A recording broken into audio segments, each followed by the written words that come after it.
রাহুল দাকে দেখো না, রাহুল ঠিক আছে তো, আমাকে যেতে দিচ্ছে না, আমাকে যেতে দিচ্ছে না বাবলু দা। আমরা এখন পোস্টমর্টেম নিয়ে ফর্মালিটিগুলো কমপ্লিট করি, বাকি যদি তদন্তের প্রয়োজন হয় এবং অভিযোগ পাওয়া যায় এবং পোস্টমর্টেম রিপোর্টের বেসিসে যা যা করণীয় অফিসিয়াল ফর্মালিটিস যে আছে।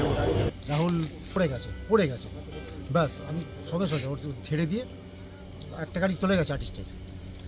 আচ্ছা, তারপর গেলাম ওরা ওর রেস্কিউ বোট ছিল, তুলে নিয়ে এলো আমার স্টাফরা আস্তে আস্তে, হাই প্রেশার ছিল, ওর প্রেশার।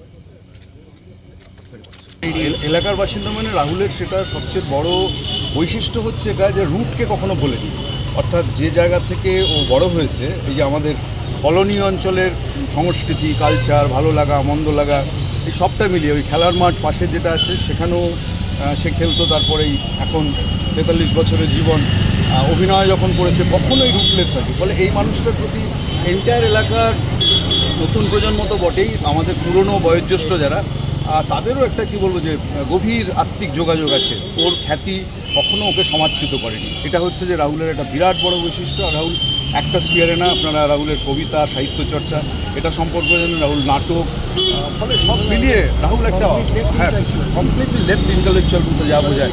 আমি সত্যিই জানি না আমার কী বলা উচিত। মানে আমি ইটস রিয়েলি স্যাড। মানে আমি ভোলে বাবার এত ইন্টিগ্রাল পার্ট ছিলাম, আর এরকম একটা নিউজ এখন আমরা সব বন্ধুরা মিলে একটা ক্রিকেট টুর্নামেন্টে, এখানেও সব অ্যাক্টররাই আছে, মানে আমাদের এখানে সবাই খুব শকড। আর আমি সত্যি আমি জানি না আমার কী বলা উচিত।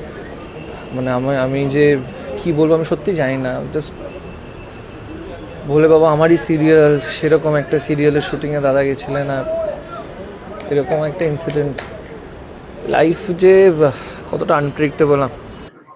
ইতিমধ্যেই মাননীয় মুখ্যমন্ত্রী সমবেদনা জানিয়েছে, পরিবারের পাশে আছে এবং তিনি প্রশাসনকে বলেছেন সব রকম ব্যবস্থা গ্রহণ করতে, দেখুন তার ভিতরে নিয়ে আসা যায়। এবং পুলিশ প্রশাসনের সঙ্গে কথা বলছি।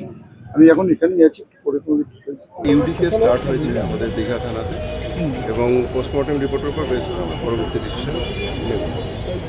উড়িষ্যা পুলিশের সাথে কি কিছু কি আপনারা কমিউনিকেট করছেন? উড়িষ্যা পুলিশের সাথে কথা হয়েছে, আমরা প্রাইমারি এনকোয়ারি, ওখানে যারা যারা প্রত্যক্ষদর্শী ছিল তাদের স্টেটমেন্টও আমরা রেকর্ড করছি এবং বাকি যা সহযোগিতা লাগবে সেটা উড়িষ্যা পুলিশ করবে।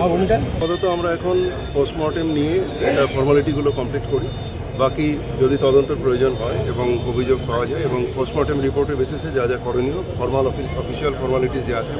আপনার কি ফুটেজ, ওদের শুটিংয়ের ফুটেজ আপনার ফুটেজ আমরা পেয়েছি, পরবর্তী পদক্ষেপ আমরা জানিয়ে দেবো। পরিবারের তরফে কোনো অভিযোগ করা হয়েছিল? এই মুহূর্তে আমরা কোনো অভিযোগ এখনো পাইনি। ফুটেজে সব দেখে ঘটনা সম্পর্কে কী ধারণা করা যাচ্ছে? আরও ডিটেলসে আমরা পরে জানাতে পারবো। এই মুহূর্তে এখনও বলার মতো সিচুয়েশন আসেনি। আমরা বাকি ফর্মালিটিস কমপ্লিট করি, জানাবো। এটা কি শুটিংয়ের ফুটেজটাই? শুটিংয়ের ফুটেজটা যখন লাস্ট তাকে দেখা গেছে জলে শেষ অবস্থায়, সেই অবধি ফুটেজটা আমরা পেয়েছি। আচ্ছা, ওখানে লাইফ সেভিংয়ের কিছু কি বন্দোবস্ত ছিল? ফুটেজের মধ্যে আমরা দেখতে পাইনি, কিন্তু আমরা আরও তদন্ত করলে জানা যাবে। আরও এনকোয়ারি এগোক, আমরা এই মুহূর্তে বলার মতো পজিশনে নেই। এনকোয়ারি এগোলে আপনারা জানতে পারবেন।